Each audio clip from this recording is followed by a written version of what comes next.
Christmas ain't no place for losers, Mama. Those were his words. My son, the boy I raised alone, the man who had just slammed the door in my face while his wife stood behind him smiling, like it was the best show of the year. Loser. That word hung in the freezing December air like a curse. I didn't scream, I didn't cry, and I didn't beg. I just nodded calmly. I turned around and walked toward my car. But as I drove back to my place, something shifted inside me. It wasn't rage, it was clarity. The kind of clarity that cuts like broken glass.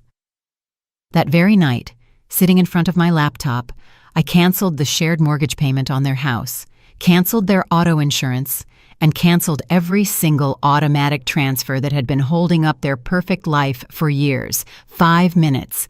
That's all it took to dismantle the house of cards they called their success. And now, he's losing his mind. Let me tell you how I got here. Let me tell you how a mother becomes a loser, and how a loser becomes something much worse. Someone who has nothing left to lose. It all started 5 years ago. Jamal had just married Tiffany. She was beautiful, ambitious, with the kind of smile that shines bright in photos, but fades the moment the cameras disappear. They came to my small apartment on a spring afternoon. I was thrilled. I thought it was a courtesy visit. I thought they were finally going to include me in their new life. But it wasn't a visit. It was a negotiation. "Mama, we need your help," Jamal said. "Tiffany wants a house, a real 2-story house with a yard in a nice neighborhood. But the bank needs a co-signer. It's just some paperwork, just your signature. You won't have to pay a thing. It's just for security." Tiffany touched my hand. Her nails were perfect. Long, expensive, coral-colored. "Mama Celeste, you know how important it is for us to start right. A family needs stability. Your future grandkids need a home." Future grandkids. Those words were the perfect hook. I pictured a house full of laughter, Christmases together, Sunday morning pancakes, me being the grandma who bakes cookies and tells stories. I signed. I signed without reading the fine print. I signed because I trusted him, because he was my son, because love doesn't read contracts. 6 months later, they were back. This time it was the car, a sleek black SUV. It cost $20,000. "We need you to make the initial payment, Mama. Just $8,000. We promise we'll pay you back in 6 months. I took the money out of my savings I'd scraped together cleaning houses, ironing other people's clothes, taking double shifts when my bones were crying out for rest. $8,000. I handed it over with a smile, because that's what mothers do. We give. We always give. 6 months turned into a year. A year turned into never. Then came the emergencies, small at first. "Mama, the water heater broke. It's $200. "Mama, Tiffany needs dental work. That's $2,000. "Mama, the kids need new clothes for school. $500. And I paid. I always paid. Because every time I hesitated, Jamal would say something like, "Don't you trust me? Don't you want your grandkids to have the best? I thought you were different, Mama. I thought you supported us." Guilt. That was their favorite instrument. They played me like an out-of-tune piano, and I sounded exactly the way they wanted. But it wasn't just the money. It was everything else. The calls that only came when they needed something, the invitations that never arrived, the birthdays where I wasn't welcome because Tiffany had invited her fancy friends and I just didn't fit into their world of champagne flutes and designer dresses. I wore the same gray dress I'd had for 10 years, the same one I wore to Jamal's wedding, the same one Tiffany had glanced at with contempt once and muttered something about charity and thrift stores. But I kept quiet because that's what I had learned. In my family, kindness was an invisible leash, and I wore it, thinking it was a pearl necklace. The visits became less frequent, then non-existent. They only called to ask for money or to watch the kids when they had better plans. I was the free babysitter, the emergency credit card, the convenient solution. I was never invited to dinner, never part of the family photos they posted on social media. I only existed in the margins, in the shadows, in the bank receipts. And still, I kept paying, kept smiling, kept saying yes. Until that December afternoon. I arrived with gifts, with wine, with hope. I had bought toys for my grandkids, expensive perfume for Tiffany, a silk tie for Jamal. I spent over $1,000, money I didn't really have. But it was Christmas, and Christmas was for family. I rang the doorbell. The snow was falling softly. Everything looked perfect, like a picture postcard. Jamal opened the door, but he didn't smile. He looked at me like I was a stranger, like I wasn't the woman who spent 30 hours in labor bringing him into this world, like I wasn't the one who skipped meals so he could eat, like I was nothing. Behind him the house glowed. Gold lights, a huge tree decorated with elegant silver ornaments and garlands, the smell of roast turkey and cinnamon, laughter, soft music. It was the kind of scene you see in the movies, the perfect family, the perfect Christmas. But I wasn't in that movie. Tiffany appeared behind Jamal. She wore a wine-colored dress, elegant, expensive, probably bought with the money I'd sent last month for the kids' supposed piano lessons. She looked me up and down. Her eyes stopped at my old coat, my worn shoes, the bag of gifts I carried with such enthusiasm, and she smiled. But it wasn't a warm smile. It was the kind you give to someone who's about to get bad news. "Jamal," I said, "Merry Christmas, honey. I brought gifts for everyone. I thought we could have dinner together." He didn't answer right away. He just looked at me, and in that silence I heard everything I didn't want to hear. I heard years of contempt, indifference, and exploitation. "Mama," he began. His voice was cold, controlled. "I don't think it's a good idea for you to come in." The words hit me like invisible fists. "Excuse me." Tiffany stepped closer, placing her hand on Jamal's shoulder, a territorial, possessive gesture. "Celeste," she said. She used my name, not Mama, not mother-in-law.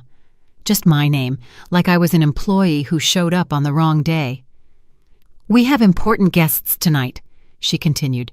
"People from Jamal's office, his boss, clients. It's a business dinner, you understand? It's not really a family gathering." I looked at Jamal, waiting for him to say something, to defend me, to say I was his mother and had a right to be there. But he just looked away, a coward. "What about the children?" I asked. My voice trembled, but I tried to keep it steady. "At least let me give them their presents. They're my grandkids." Tiffany sighed, as if I were a problem she had to patiently solve. "The kids are busy. Besides, they have too many toys already. They don't need more." She took the bag from my hands, opened it, looked at the contents, and I saw her expression change to clear disdain. "These? Plastic toys? Celeste, we buy quality things for our children. This is, well, it's a little common." Common. That word pierced my chest like a rusty knife. Jamal finally spoke, and when he did, he destroyed what little was left of my heart. "Mama, look, it's not personal, but Christmas ain't no place for losers. Tonight is important for us, for our future. We can't have, well, we can't give the wrong impression." "Losers," I repeated the word like it was poison in my mouth. He shrugged. "You know what I mean. You live in that small apartment, you clean houses for work. You're not successful. And the people coming today, they're important. They have standards." Tiffany nodded. "It's just for tonight, Celeste. You surely understand. We don't want you to feel uncomfortable. You'd be out of place." Out of place. In the house I helped buy, with money I had sent, eating food I probably paid for without knowing it. I looked at my son. I searched his eyes for a glimmer of the child who used to hug me and tell me I was the best mom in the world. But there was nothing there. Just coldness, just shame. Shame of me, of the woman who sacrificed everything so he could have a better life. Then Tiffany leaned in to gently close the door. "Maybe it's better if you spend Christmas at your place alone. It's more appropriate for someone in your situation." And before I could answer, the door closed softly, slowly, like the lid of a coffin. I stood there in the cold, the bag of gifts still in my hands. Snow fell on my head, on my shoulders, on my broken heart. I could hear the laughter inside, the clinking of glasses, the festive music. Life was going on, and I was no longer a part of it. I walked to my car, each step heavy as lead. I opened the door, sat down, left the gifts on the passenger seat, and for a moment I just sat there breathing, trying to process what had just happened. I didn't cry yet. Not yet. I started the engine and drove in silence. The streets were decorated with Christmas lights. Families walked hand in hand, children laughed. Everyone seemed to belong somewhere but me. I reached my apartment, went up the stairs, opened the door, and turned on the light. There was my life. Small, modest, solitary. I took off my coat, made myself a cup of tea, and sat by the window. Finally the tears came, silent, bitter, hot. I cried for the daughter I was, for the mother I wanted to be, for the grandma they never let me be. But most of all, I cried for the fool I had become, the fool who believed that love could be bought with sacrifice, the fool who thought that giving and giving and giving would eventually earn me a place in their lives. That night, I didn't sleep. I stayed awake, staring at the ceiling, thinking, remembering, connecting the dots. With every memory, the clarity grew, like the sunrise after the darkest night, slow but inevitable. I remembered the first time Jamal asked me for money after getting married. $200 for an emergency. He never told me what the emergency was, and I never asked. I remembered when he stopped calling me Mama and started calling me Celeste, as if the title were too intimate, too compromising. I remembered all the times Tiffany made comments about my clothes, my hair, the way I spoke, always disguised as concern, always poisoned with contempt. I remembered the forgotten birthdays, the unreturned calls, the broken promises, and I remembered the money. So much money. Thousands and thousands of dollars that slipped from my hands into theirs like water running between fingers, invisible but constant. The mortgage I secretly paid when they fell behind, the $600 a month I sent as if it were my duty, the auto insurance, the house repairs, the kids' classes, everything. And then I understood. I wasn't his mother. I was his bank. I wasn't his mom. I was his resource. And resources are used, exploited, and discarded when they are no longer useful. That realization didn't come as a scream. It came as a whisper, cold, clear, true. I got up from the chair, walked to my desk, and opened my laptop. The screen glowed in the darkness of my apartment. I logged into my bank account, and there it was. The complete list of my own financial enslavement. Automatic transfer to Jamal Jakes, $600 every month for 5 years, $36,000. Shared mortgage payment, $450 every month because I was the co-signer, and when they didn't pay in full, the bank charged me. Auto insurance, $70 monthly. Family dental plan, $80. And the list went on, like an endless drain. I moved the cursor, letting it hover over the cancel button, and took a deep breath. There was no anger, no vengeance, only peace. The kind of peace that comes when you finally stop bleeding. I clicked. Cancel. The word appeared on the screen like a final sentence. Are you sure you want to cancel this automatic transfer? Yes. Cancel. Another click, another cancellation, and another, and another. Each click sounded like a door closing. But this time it wasn't me who was left outside. This time it was me closing the door from the inside, from my side, from my peace. Automatic transfer to Jamal Jakes. Canceled. Shared mortgage payment. Canceled. Auto insurance for Jamal Jakes and Tiffany Jakes. Canceled. Family dental plan, canceled. Gym membership that Tiffany insisted was for her mental health, canceled. One by one, methodically, without hurry, without rage, just with the precision of a surgeon finally excising a tumor that had been growing for years. It took me exactly 5 minutes to dismantle 5 years of exploitation. When I finished, I closed the laptop. I sat in the silence of my apartment. The city slept outside. The snow continued to fall. And for the first time in years, I felt something strange in my chest, something I had forgotten. Lightness, as if I had been carrying rocks in my pockets and had finally let them drop, as if I had been breathing underwater and had finally surfaced. I didn't regret it for a second. I made another cup of tea, sat by the window, and waited. I didn't wait for their call. I didn't wait for their repentance. I just waited for the dawn, because I knew that when that sun came up, I would be different. I would be free. Christmas passed alone. I ate a simple soup, watched an old movie on TV. I went to bed and slept better than I had in months, because there were no expectations to meet, no calls to wait for, no disappointments to swallow. There was only silence. And silence, I discovered, can be the most beautiful sound in the world. The following days were strangely calm. New Year's came and went. I toasted alone with a glass of juice. I laughed at the absurdity of it all and made myself a promise. This year wouldn't be the year of giving. It would be the year of living. January brought cold, and with the cold came the bills that I used to pay before they even knew about them. The bills that would now fall directly into their mailbox, into their hands, into their reality. The mortgage was the first.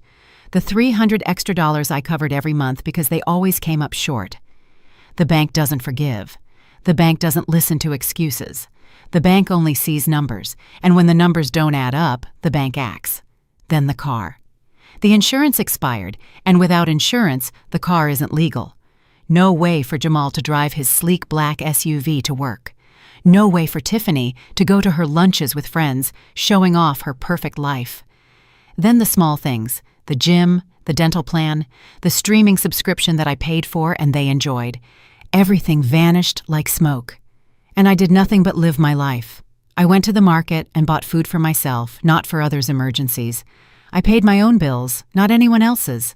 I bought myself a book, one I'd wanted to read for years but never had the money to buy because I was always sending it somewhere else. I sat on my small couch and read page after page, without interruptions, without calls asking for favors, without guilt gnawing at my stomach.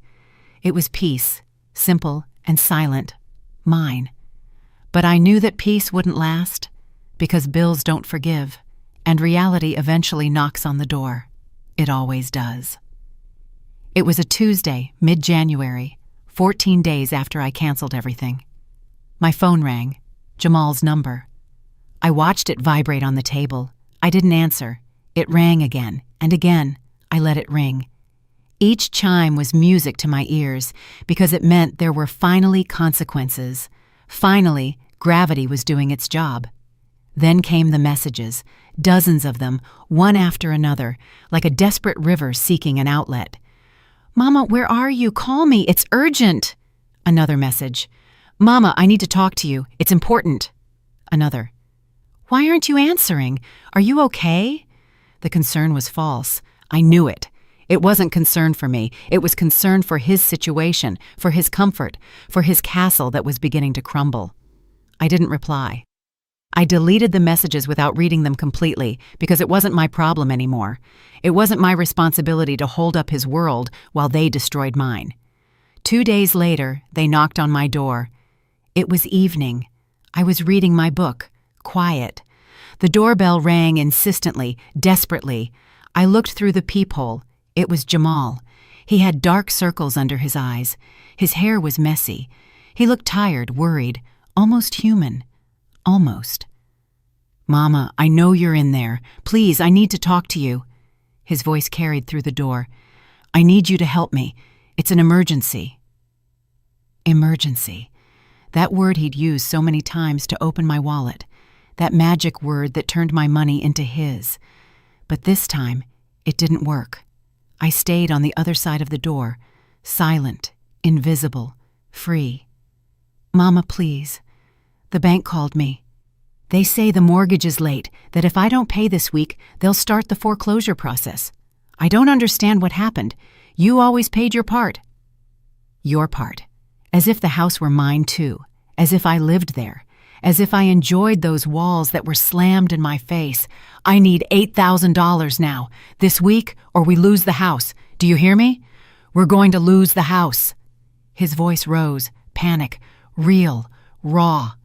And I stayed silent, breathing softly, feeling every word bounce off the door and fall to the floor. Words that no longer reached me, that no longer hurt me. Tiffany and the kids have nowhere to go. Is that what you want? Your grandkids out on the street? Manipulation, the last resort, using the kids as a shield, just like always. But I remembered. I remembered Tiffany telling me the toys I brought were common. I remembered they wouldn't even let me see them at Christmas. I remembered that those grandkids were a convenient excuse, not a reality I could touch. "Mama, open the door." His voice changed. It was no longer a plea, it was a demand, as if he still had rights over me, as if he could still order me around. He hit the door hard. "I know you're in there. Open up now." I didn't open it. I got up from the couch, turned off the light, walked to my room, closed the door, lay down in my bed, and listened as he kept hitting, shouting, demanding. Eventually, he got tired. Eventually, he left. And I fell asleep, deeply, without nightmares. The following days were a symphony of desperation. Calls, messages, emails, even messages from Tiffany. "Celeste, we need to talk like adults. This is ridiculous. Jamal told me you two had a misunderstanding, but you can't punish the whole family for that." Misunderstanding. They called telling me I was a loser, slamming the door, and treating me like trash, a misunderstanding. Another message from Tiffany. "The kids miss you. They ask about you." That's a lie, isn't it? Because if they missed me, they would have let me see them at Christmas. If they asked about me, they would have called. Another message. "Look, I know things were said wrong, but you have to understand Jamal was stressed. He didn't mean it. Come home, let's talk. Let's fix this." Fix this, as if it were something I broke, as if it were my responsibility to glue the pieces of their perfect life back together. I didn't respond to any of them because I had finally learned something. Silence is power. Saying no without saying anything at all is the cruelest revenge. Stopping being indispensable is the sweetest freedom. I continued with my life, small, quiet, mine. And as they sank into their own mess, I flourished in my silence like a plant finally receiving sun after years in the shade. 3 weeks passed, 3 weeks of absolute silence from me, 3 weeks of chaos on their end, and I knew it. Even though I didn't answer, even though I didn't open the door, even though I deleted every message unread, I knew their world was falling apart because I had been the invisible glue holding it together. And without glue, everything falls. One February afternoon, while having coffee in my little kitchen, I heard voices outside my building. Familiar voices, arguing, yelling. I peeked out the window. It was Jamal and Tiffany, fighting in the street. He was gesticulating desperately. She was crying, but it wasn't the crying of sadness. It was the crying of rage, of frustration, the kind of crying that comes when things don't go your way. "Your mother is ruining us," Tiffany yelled. "You have to do something. Talk to her. Beg her. I don't care, but we need that money." "You think I haven't tried?" Jamal retorted. "She doesn't answer. She won't open the door. It's like she vanished." "Then go to her job. Look for her there. Wait outside. I don't know. Do something, because I am not going back to living in a small apartment, not after everything we've achieved." Everything we've achieved. As if it were their effort. As if my money hadn't been the foundation of every single inch of that success.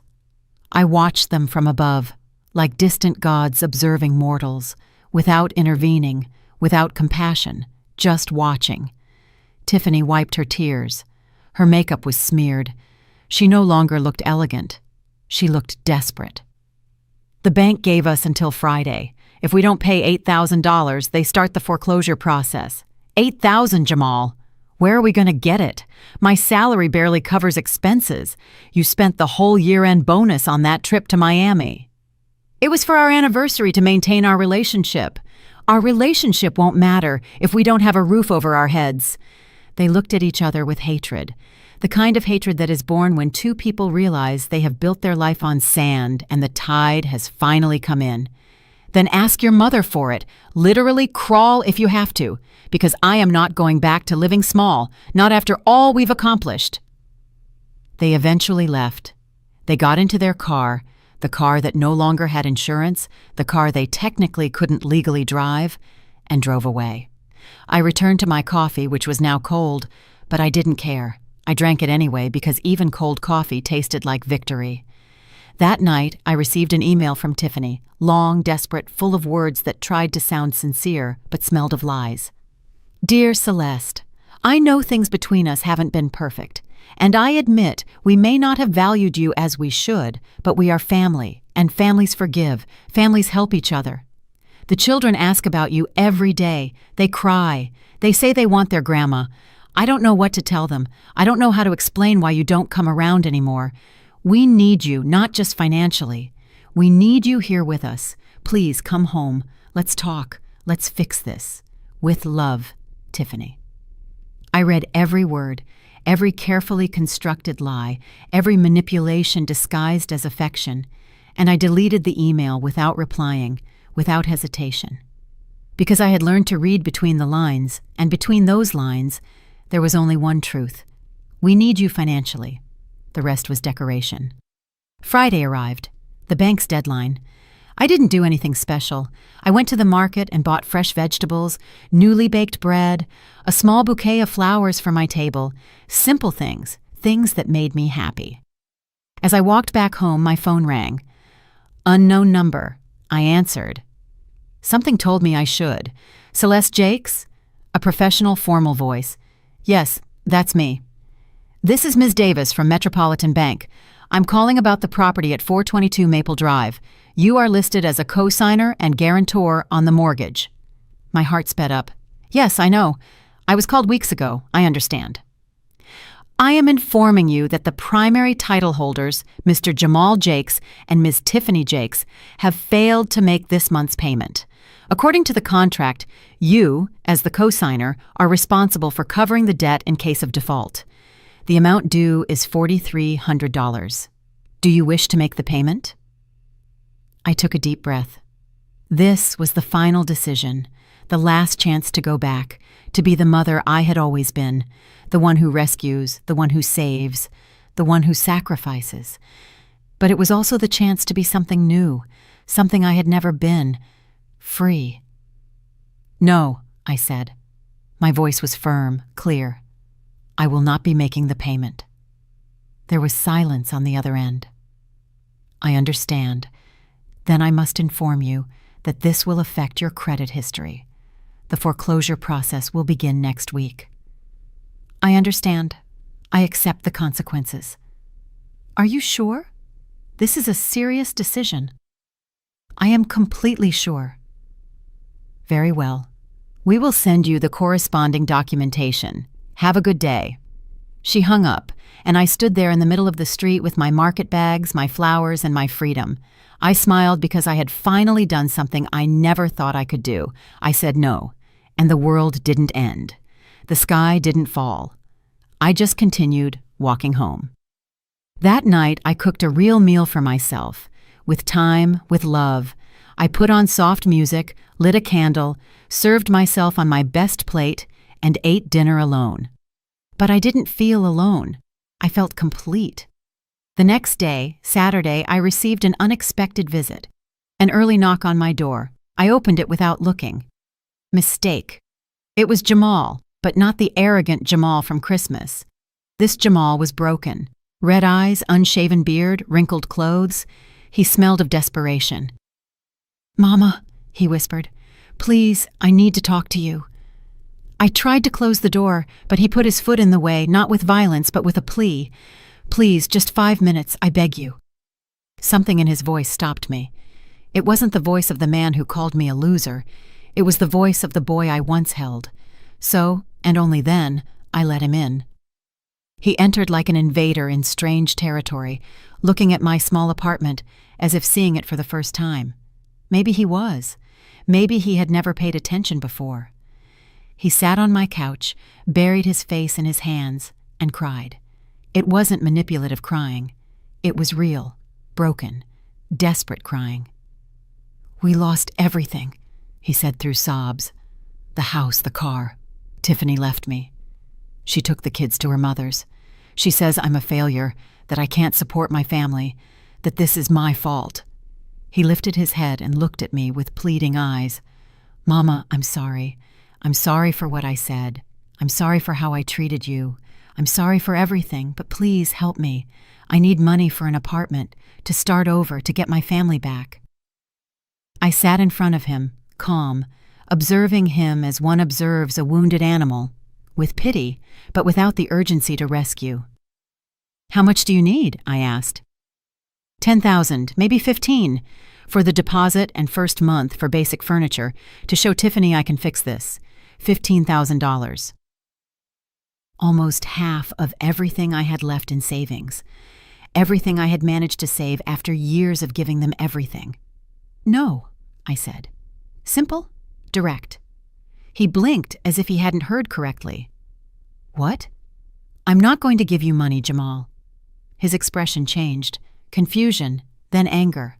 "How can you say that? I'm your son, your only son." "Exactly. You are my son, not my owner, not my purpose, not my reason to empty my life. But I need you. And I needed you at Christmas. I needed you when I was 64 years old and showed up with gifts and hope. But you told me I was a loser, that I wasn't worthy of being in your house. That was a mistake. I was stressed. I didn't think." A mistake. I clung to that word. A mistake that cost me years of dignity. A mistake that showed me exactly what I was to you. A walking bank account. "Mama, please, you're not going to leave me on the street." "You left me on the street first. Only my street was emotional, and it hurt more." He stood up, trembling with rage. "You're selfish, a bitter old woman. You're going to regret this." "Maybe.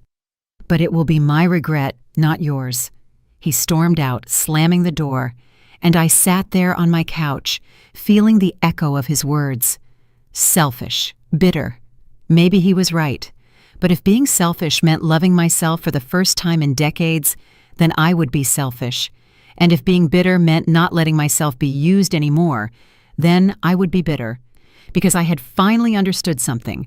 True love doesn't empty you. It fills you. And what I had with my son wasn't love. It was a transaction. And transactions end when one party stops paying. I stopped paying. The days after that visit were strange. I didn't feel the guilt I expected. I didn't wake up at night thinking I had been cruel. I didn't regret closing the door on him, because I had finally understood something fundamental. Saying no didn't make me a bad mother. It made me a human being, and human beings have limits. February turned into March. The snow slowly melted, the streets filled with that gray mud left behind when winter leaves, but spring hasn't quite arrived. I continued my routine: work, market, reading, peace. But something was changing, not outside, but inside. I looked in the mirror and saw someone different, calmer, firmer. As if I had taken off a costume I had worn for decades, the costume of the perfect mother, the savior, the one who always says yes. Now I was just Celeste, without surnames, without titles, without obligations I hadn't chosen. One afternoon, while cleaning the house of Mrs. Holloway, my longest-standing client, she offered me tea. We sat in her bright kitchen. She was in her 80s, a widow, with 3 children who visited every Sunday without fail. "You look different, Celeste," she said. "Lighter, as if you left something heavy somewhere." I smiled. "Something like that. Family issues." I nodded. I didn't say more, but she understood. She had that wisdom that only years provide. "Let me tell you something," she said. "When my children were young, I gave everything too. My time, my money, my life. I thought that was love. But one day, my husband told me something that changed everything. He said, 'The love that empties you isn't love, it's sacrifice. And sacrifice only works when it's mutual.'" Her words pierced my chest. "And what did you do?" "I learned to say no. I learned that being a good mother doesn't mean being a martyr mother. And you know what happened? My children respected me more because I finally had something they couldn't take: my dignity." I drank my tea in silence, processing, healing. "You did the right thing, Celeste. Whatever you did the right thing." I left that house with something new in my chest. Validation, not from my son, not from Tiffany, but from someone who had walked the same path and survived, who had flourished. That night, I received a message, but not from Jamal. It was from Tiffany. "Celeste, I need to talk to you. It's about the children. It's urgent. Please, respond." The children. Always the children, the perfect shield, the infallible excuse. But this time I replied, not for her, but out of curiosity. "What happened?" "Thank you for answering. Look, I know things are bad between us, but the kids are suffering. They don't understand why we lost the house, why Daddy doesn't live with us anymore, why everything changed. And they ask about you. They say they want to see their grandma." I read the message 3 times, looking for the manipulation, and I found it in every word. "If the children ask about me, you can give them my address. They can come whenever they want, but you and Jamal are not welcome." There was a long pause. Then the response arrived. "That is cruel. They are small children. They can't come alone." "Then they don't ask about me as much as you say. This is absurd. You are a bitter woman." "Perhaps. But I am a bitter woman with money in the bank. Can you say the same?" There were no more replies. I blocked the number because I had understood something else. The children were real. Their love was probably real too, but they were being used as a tool, as leverage. And I wasn't going to let myself be moved by that leverage. If those children truly needed me someday, I would be there. But I wasn't going to support a whole dysfunctional family just to have access to my grandkids. That wasn't love. It was blackmail. March advanced. One day, while walking through the park near my apartment, I saw something that stopped me cold. It was Jamal, sitting on a bench, alone, staring into space. He looked terrible, thinner, older, as if he had aged 10 years in 2 months. Part of me wanted to go over, ask if he was okay, offer help, because maternal instincts don't turn off like a switch. They stay there, murmuring, pushing. But I didn't move. I stayed behind a tree, watching, as if I were a stranger looking at a man I didn't know. Then I saw something else. A woman approached. No, not Tiffany. Another woman, older, elegant, with perfectly styled gray hair. She sat down next to him. They talked. Jamal gesticulated, explaining. The woman nodded, looking serious. Then she pulled out an envelope and gave it to him. Jamal opened it. I saw his expression change. Surprise, relief. The woman stood up, patted his shoulder, and left. Jamal stayed there, looking at the envelope, and for just a moment, I saw something on his face. Not gratitude, not joy, something darker. Calculation. I left before he saw me, with questions, with doubts, but also with confirmation. My son was looking for another Celeste, another ATM, because he hadn't learned anything, hadn't changed anything. He was just looking for his next source. That night I couldn't sleep, not out of guilt, but out of curiosity. Who was that woman? What was in that envelope? Why did I still care? 2 days later, the answer arrived. A knock on my door. I opened it. It was a woman, the same one from the park. "Celeste Jakes?" she asked. "Yes, my name is Ms. Evelyn. I'm your son's neighbor, well, ex-neighbor, from when he still had a house." I let her in, cautious, confused. She sat down, refused the tea I offered, and got straight to the point. "I need to tell you something. Something your son doesn't want you to know." My stomach tightened. "Go on." "For the last year, I've seen things. I lived, in the house next door. Thin walls, close windows. You hear things. You see things. Tiffany has a compulsive shopping problem. I saw the deliveries every day. Boxes, bags, packages from expensive stores, clothes, shoes, purses, things she never uses, she just buys. That's none of my business, I said, though I felt that it absolutely was. There's more. Ms. Evelyn took a deep breath. Jamal told me you were helping them financially, that you sent money every month, money that was supposedly for the children, for their needs. I nodded. $600 a month. She shook her head. The children went to public school, wore normal clothes, ate well, but not extravagantly. That money wasn't going to them. Where was it going then? Tiffany has 3 credit cards in her name, all maxed out, $40,000 in debt. Jamal didn't know about it until the bank rejected his mortgage refinancing application. That's when he discovered everything. She was using the mortgage money to pay the credit card minimums, juggling, robbing one place to cover another. That's why they lost the house, not just because you stopped helping, but because she was feeding her addiction. Why are you telling me this? I asked. Because I saw him in the park today, trying to manipulate me, asking me for money, saying you were a cruel mother who abandoned them, that everything was your fault.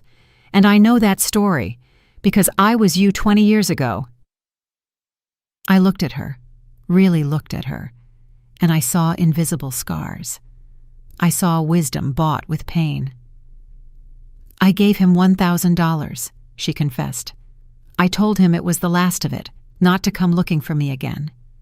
But I know he will be back, because people like Jamal and Tiffany don't change. They just change victims. She stood up, leaving a card on my table. If you need to talk, if you need confirmation that you did the right thing, call me. She left, and I was left with the truth, a truth I didn't ask for, but needed. My money was never for the children. It was never for needs. It was to fuel Tiffany's addiction, to sustain a lie, to finance an illusion. And Jamal allowed it, facilitated it, used me as the solution.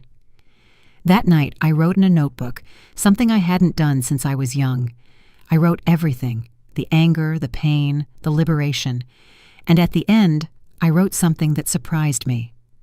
I forgive them. Not because they deserve it, but because I deserve peace. April arrived with rain, the gentle kind that washes the streets and leaves everything smelling new. I continued my quiet, firm life, but something had changed after Ms. Evelyn's visit.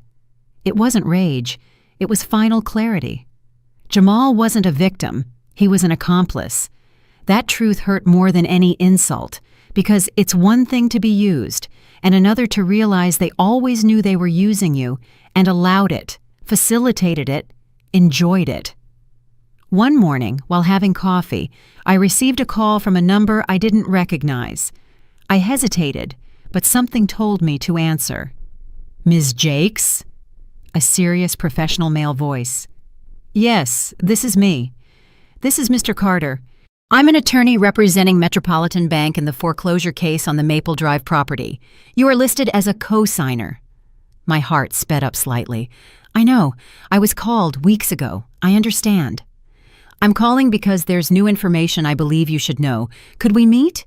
It's important. What is it about? I prefer to speak in person. It's delicate. Something in his tone made me say yes. We agreed to meet at a public cafe the next day. Neutral, safe. That night, I didn't sleep well. Not out of fear, but out of anticipation. Like when you know something big is about to be revealed, but you don't know if it will be good or bad. I arrived at the cafe 15 minutes early, ordered tea, sat by the window and watched the street. Mr. Carter arrived promptly. Gray suit, discreet tie, leather briefcase. He looked like someone who knew secrets, many secrets. Ms. Jakes, thank you for coming. He sat down across from me, ordered coffee, and waited for the waitress to leave before speaking. I'm going to be direct. During the account review process related to the foreclosure, we found irregularities. What kind of irregularities? He pulled documents from his briefcase and placed them on the table. When you signed as co-signer 5 years ago, you also signed bank authorizations. Do you remember? Vaguely. I signed a lot of papers that day. One of those authorizations allowed your son and daughter-in-law to access information about your bank accounts for income verification purposes, as per the contract. The problem is, they used that authorization for something more.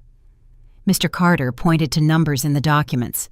For the past 3 years, your son Jamal has been checking your bank statements monthly, sometimes weekly. Checking? Why? To know exactly how much money you had available. To calculate how much they could ask you for without leaving you completely without funds. To maximize their extraction. The words fell like stones. Extraction. As if I were an oil well, a natural resource to be exploited. There's more. He turned another document. 18 months ago, when you sent $8,000 for the supposed initial car payment, that money never went to the car. The car was already paid for. It was used, and it cost $20,000. They had $18,000 saved from a bonus of Jamal's. They only needed $2,000 more, but they asked you for $8,000. The other $6,000 disappeared into various purchases: restaurants, clothes, a weekend at a spa. You financed Tiffany's lifestyle without knowing it. I felt nauseous, not with sadness, but with pure crystalline rage. How did you get this information? I asked. I'm the bank's lawyer, but I'm also a father, and what I saw in these documents felt like financial abuse. So I investigated more than my job required because I wanted you to know the truth. Why me? My mother went through something similar with my brother. She died thinking she had been a bad mother because she refused to keep giving him money. She never knew my brother had been systematically manipulating her. I regret not having told her. The silence between us was heavy, full of similar stories of mothers used, of children who forgot that love is not a transaction. There is something else, he continued, something you need to know before making any decisions. When your son applied for the mortgage loan, he had to declare his income and expenses.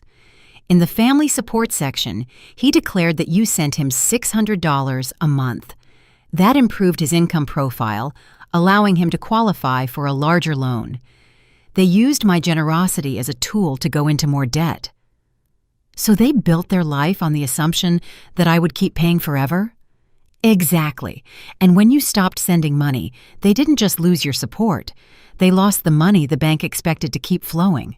That's why they went into default so quickly.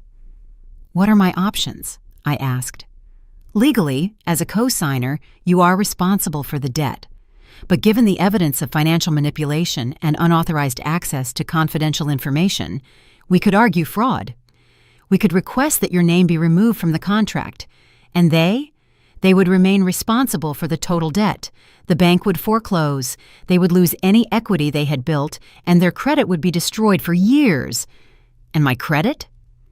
If we win the case, it would be clean, as if you had never been a part of this.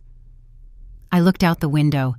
The rain had started again, drops running down the glass like tears that were not mine. What do you recommend? I asked. Mr. Carter leaned back in his chair. I cannot make that decision for you, but I can tell you this. You have the right to protect yourself. You have the right not to carry the consequences of others' irresponsible decisions, even if those others are your family. Family. That word that had been my chain for years. I want to proceed, I said. I want my name removed. I want to be free of this. He nodded. I will start the process tomorrow. I will need you to sign some documents, and you'll need to prepare yourself. For what? For your son's reaction. When he finds out you are taking legal action against him, it won't be pleasant. I don't care about being pleasant anymore. I just want to be free. Mr. Carter smiled slightly. Those are the words of someone who has finally understood her value. I walked out of that cafe different from how I walked in. Not lighter, but stronger. Because I finally had something I had never had: information, power, agency. I wasn't a victim of circumstances. I was the architect of my own liberation. The following days were paperwork, signatures, declarations. Mr. Carter was efficient, Meticulous, every document he showed me was another piece of evidence, another proof that my son had used me in a calculated way. It wasn't an accident. It wasn't need. It was a system. A week later, Jamal received the legal notification. Mr. Carter warned me the reaction would come, but nothing prepared me for the intensity. My phone exploded, 50 calls in an hour, furious messages, insults, accusations. "You're a traitor. You're destroying me. How can you do this to your own son? I hate you. I wish you were never my mother." I read every message, felt every word like a blow. But this time I didn't bleed. This time I had armor, because I had finally understood something fundamental. True love doesn't destroy, doesn't manipulate, doesn't extract. And what I had with my son wasn't love. It was toxic dependence. It was exploitation disguised as filial duty. Tiffany wrote too, but her message was different, more calculated. "Celeste, I know you're angry, but think about the kids. If you do this, they will grow up knowing their grandma destroyed their family. Is that how you want to be remembered? As the villain?" The villain. Interesting how in their narrative, I was the bad guy. Not them for lying, not them for stealing, not them for using me. Me, for defending myself. I replied only once to Tiffany, brief, direct. "The children deserve to know the truth, and when they are older, I will be here to tell them, but you won't be in that conversation." I blocked both numbers, because I had learned you can't reason with people who see you as a resource. You can only walk away and build high walls, walls with doors, but doors that only I control. May brought sun, the kind of sun that warms without burning, that invites you to go out, to live, and for the first time in a long time, I wanted to live, not just survive, not just exist, to truly live. The legal process moved forward. Mr. Carter kept me informed. Each update was one more step towards freedom, but it was also one more step towards the inevitable, the final confrontation. Jamal requested a meeting through his own lawyer. They wanted to negotiate. They wanted me to drop the lawsuit. In exchange for what? They didn't specify, but I knew. In exchange for nothing. They just wanted me to be the old Celeste again, the one who gave in, the one who forgave, the one who paid. I accepted the meeting, but not for them, for me, because I needed to look them in the eyes one last time. I needed to say things I had kept inside for years. I needed to close that door with my own hands. The meeting was in Mr. Carter's office. Neutral, professional, with witnesses. I arrived 10 minutes early, dressed in my best clothes. They weren't expensive clothes, but they were mine, bought with my money, earned with my effort, and that made me feel powerful. Jamal arrived with Tiffany. They looked tired, defeated, but also furious, like cornered animals. We sat on opposite sides of a large table, Mr. Carter on my right, their lawyer, Mr. Sterling, on their left, like a miniature Cold War. Mr. Sterling spoke first, grave voice, expensive suit. "Ms. Jakes, we are here to find a solution that benefits everyone, especially the children." The children, again, the favorite human shield. Mr. Carter interrupted. "Before talking about solutions, let's establish the facts. Your client used my client's confidential financial information without explicit consent. Your client lied about the destination of requested funds. Your client built a debt based on income that was not theirs. Those are the facts." Mr. Sterling shifted uncomfortably. "Those are interpretations. My client acted in good faith. He believed he had implicit authorization." "There is no such thing as implicit authorization in bank contracts," Mr. Carter replied. "There are only signed documents, and the documents show abuse." Tiffany leaned forward. Her voice trembled, not with sadness, but with contained rage. "This is ridiculous! Celeste, you're his mother! Mothers are supposed to help their children, not sue them." I stayed silent, breathing, controlled. Jamal spoke. His voice was different, more calculated. "Mama, I know things got out of control. I know we made mistakes, but this is too much. You're destroying your own family." "My family," I repeated. My voice was calm, cold. Where was my family at Christmas? Where was my family when you called me a loser? Where was my family every time you needed money, but never time with me? That was a mistake, I already told you. A mistake that cost $36,000 in direct transfers, $8,000 in phantom car payments, countless emergencies that were never emergencies.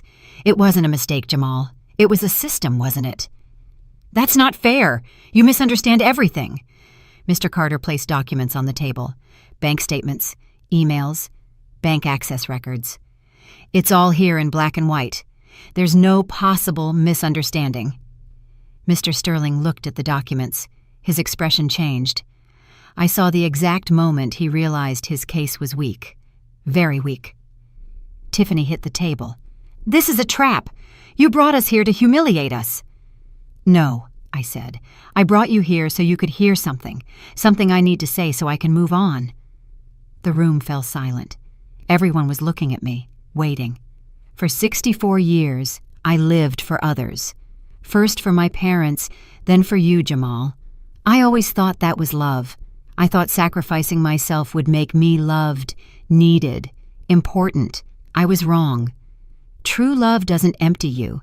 It doesn't exploit. It doesn't lie. And what you gave me wasn't love. It was convenience. I was useful, and when I stopped being useful, I was disposable. That's not true. We love you. You love me, or you love what I can give you?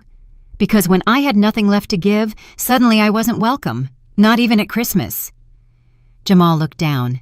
Tiffany crossed her arms. No one responded, because there was no answer. There was only truth, and the truth hurt. "I am going ahead with the legal process," I continued. "Not for revenge, but for protection. Because I finally understood that I cannot save you from the consequences of your own decisions, and I shouldn't try." "And what about us?" Jamal asked. "What are we supposed to do?" "What all adults do, solve your problems without using others as a solution." "You're going to leave us with nothing." "You left yourselves with nothing. I just stopped being the patch that hid the problem." Tiffany stood up. Her eyes shone with tears, but they weren't tears of sadness. They were of rage. "You're selfish, a bitter old woman. I wish Jamal had never met you." "Me too," I replied, because maybe then he would have learned to stand on his own 2 feet. They stormed out, slamming the door, leaving venom in the air. Mr. Carter waited for their footsteps to fade away. "You did very well," he said. "I know that wasn't easy." It wasn't, but it was necessary. "How do you feel?" I thought about the question. Honestly, like I've finally stopped carrying something that was never mine. Like I've set boundaries I should have set decades ago. It feels like freedom. June arrived with heat. The legal process concluded. The judge reviewed the evidence, heard the arguments, and made a decision. My name was removed from the mortgage. The debt remained entirely in the hands of Jamal and Tiffany. My credit was cleared. I was free, legally, financially, emotionally. Mr. Carter called to give me the news. "Congratulations, Celeste. You won." Won. It didn't feel like victory. It felt like survival. That afternoon, I walked through the park, the same one where I had seen Jamal months ago. But now it was different. The trees were green, the flowers were blooming, children were playing, life was going on, and I was part of that life, not as a shadow, but as a real person.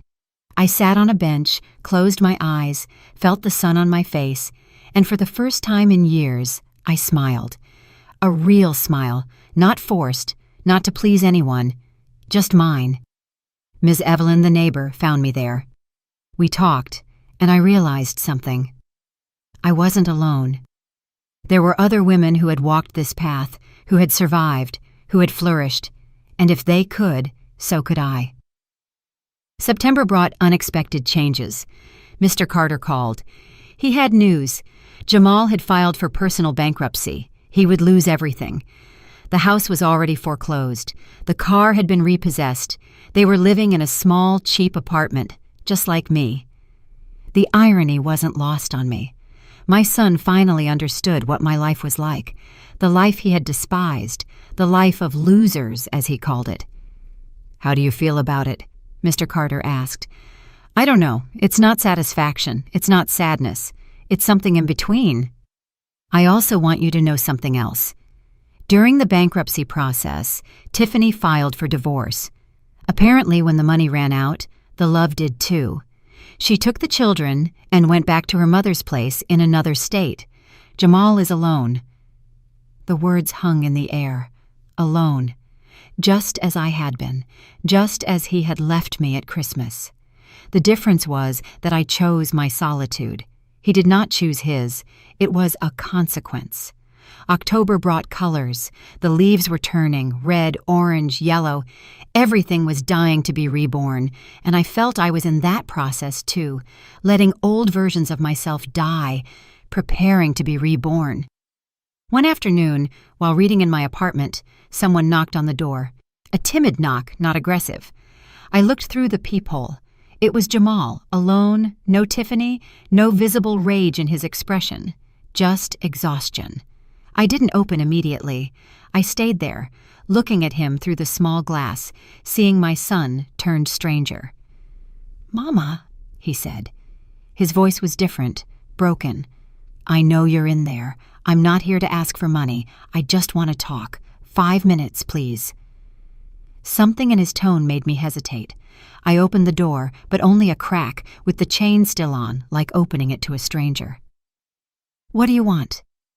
"I just want to tell you something. Something I should have said months ago. You were right. About everything. I was an idiot, a manipulator, a bad son. And I'm sorry. I know sorry isn't enough. I know I destroyed something I can't repair. But I needed you to know I finally understood." Tears ran down his face. They weren't manipulative tears. They were real, raw, painful repentance.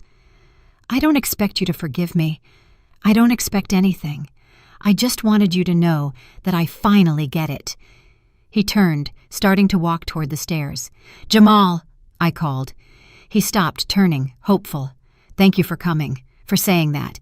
It means there's a possibility of—" "No," I interrupted. "It doesn't mean we go back to the way it was.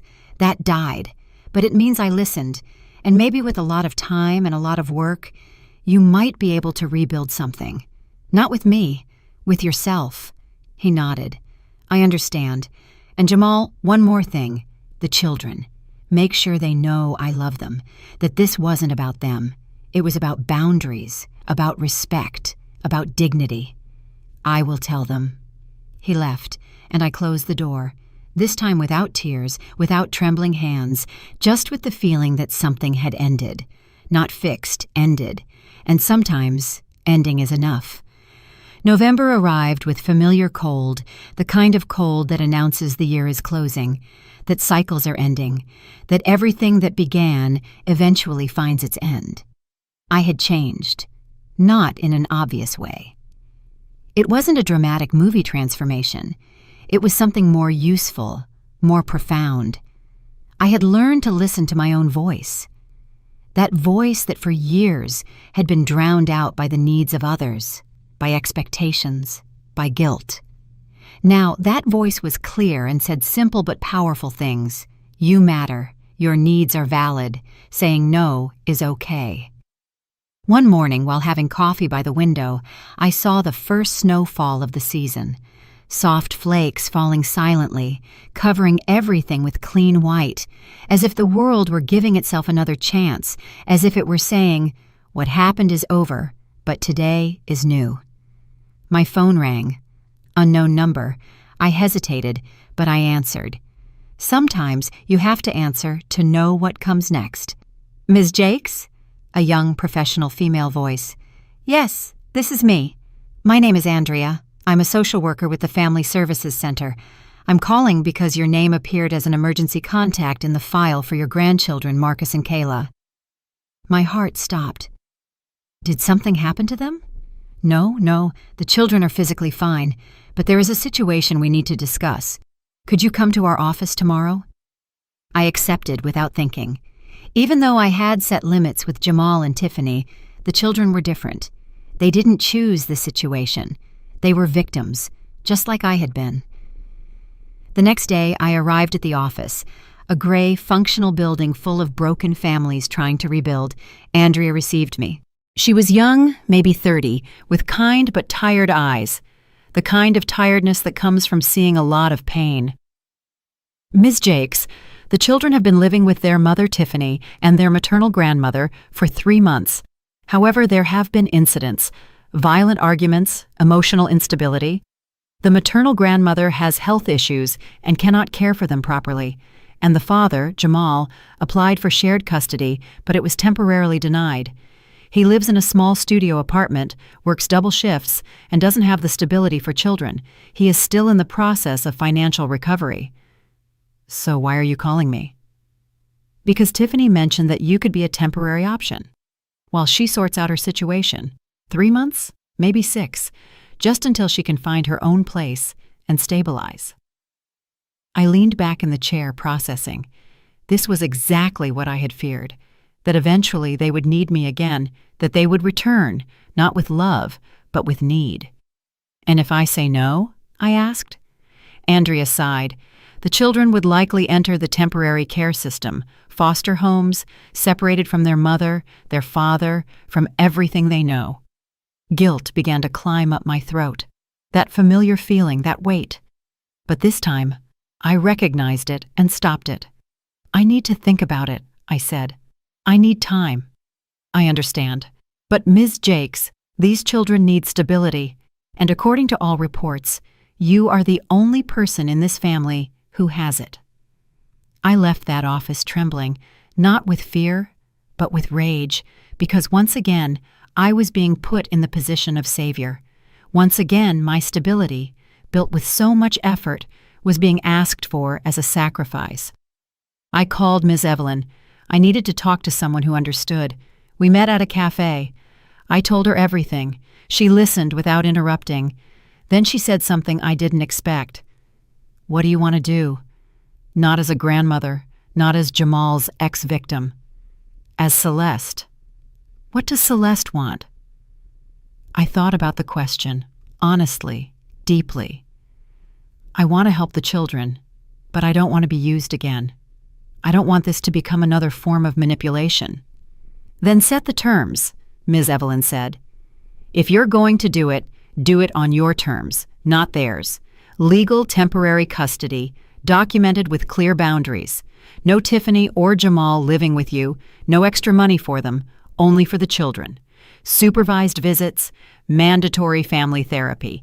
Everything legal, everything clear. I can do that. You can ask for whatever you want, and if they don't accept, then your answer is no. Simple. Her words gave me clarity, because she was right. I could help, but I didn't have to destroy myself doing it. That night, I wrote a list. My terms, my conditions, my boundaries, and they were firm, non-negotiable. The next day I called Andrea and explained my position. She listened, took notes, and said something that surprised me. Those are very reasonable terms, Ms. Jakes. In fact, they are exactly the kind of structure these children need. 2 weeks later, everything was legally arranged. Marcus and Kayla would come to live with me for 6 months. Documented temporary custody. Tiffany and Jamal would have supervised visits every 2 weeks. Mandatory family therapy for everyone. And I would receive state support for the children's expenses. I would not use my money to clean up others' mess.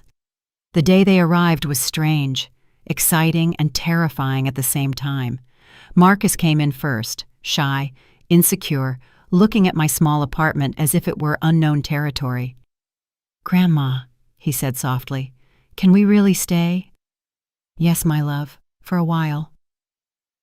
Kayla, 5 years old, ran up to me. She hugged me tightly. "I missed you so much." And in that hug, I felt something break and heal at the same time. Because this was different. This wasn't for Jamal. It wasn't for Tiffany. It was for them. for two children who hadn't asked to be caught in the middle of broken adults. The first days were difficult. Marcus asked a lot of questions. Why don't we live with Mom? Why doesn't Dad come? Did we do something wrong? And I answered him with age-appropriate truth. Adults sometimes make mistakes, and when that happens, everyone needs time to fix things. But none of this is your fault. None of it. Slowly, we created a routine. Breakfast together, school, homework, dinner, bedtime stories. Small, simple things, but full of stability. The kind of stability they hadn't had in months. One night, while I was reading them a story, Marcus asked something that broke me. Grandma, why aren't Mom and Dad like you? What do you mean? You don't yell. You don't fight. You don't say mean things. They always do. I took a deep breath, searching for the right words. Some people haven't learned how to handle their problems in a healthy way. And when you don't know how to do it, you hurt others without meaning to. Sometimes even the people you love. They love you in their own way, yes, but love isn't always enough if you don't know how to express it without causing harm. Kayla snuggled up against me. I love you, Grandma, and you don't hurt me. Those words cured something I didn't know was broken, because they showed me that everything was worth it. Every no I said, every boundary I set, every door I closed, it all led to this moment where I could give them what they needed most, not money, peace. December arrived again, a full year since that Christmas, since that closed door, since those words that changed everything. This time, I decorated my apartment, not with expensive things, but with things made by the children, drawings, paper ornaments, a small tree full of love. Tiffany and Jamal came for their supervised Christmas visit. It was awkward, tense, but civil. The children gave them handmade gifts. They brought toys and clumsy words of affection. When they left, Jamal stayed for a moment at the door. Thank you, Mama, he said, for doing this, for being what we couldn't be. I'm not doing this for you, I replied. I'm doing it for them. I know. And still, thank you. He left, and I closed the door, but this time not with rage, but with peace, because I had finally found the balance. I could love my grandchildren without sacrificing myself. I could help without destroying myself. I could be a grandmother without being a victim. That night, after putting the children to bed, I sat by the window. The snow was falling softly again, exactly as it had fallen a year ago. But I was different. I was no longer the woman who rang that doorbell with gifts and hope. I was no longer the woman who accepted crumbs and called it love. I was no longer the woman who emptied herself to fill others. I was Celeste, simply Celeste, with boundaries, with dignity, with peace. And as I watched the silent snow fall, I understood a final thing. Maybe true revenge isn't destroying the one who hurt you. It's rebuilding yourself. It's finding peace while they face consequences. It's living well while they learn. Maybe the losers are just the people who stopped paying for everyone else's mistakes. And if that made me a loser, then I would lose with pride, because I had finally won something more valuable than their approval. I had won myself. You know, after everything that happened, I realized something simple but powerful. Peace doesn't come from fixing others. It comes from finally choosing yourself. For years I thought love meant sacrifice, but now I know love without respect isn't love at all. Sometimes life forces you to lose everything just to understand what truly matters. I lost a house, a family I thought I had, but I found something better, myself, and that's worth more than any comfort money could buy. To anyone listening who's ever been called not enough, remember this. You are not defined by what others take from you. You are defined by what you decide to keep. Your dignity, your calm, your freedom. If my story touched your heart or made you think, show it by liking this video. Let's see how many of us are out there. I'd love to know from which city and at what time are you listening to me? Leave a comment below. And if you'd like to support my journey, you can send a small donation. Thank you for listening and for sharing your precious time with me. For more life stories like this one, check out the other videos on my channel and subscribe. I've added 2 new stories on the screen. Click one and keep listening. With love.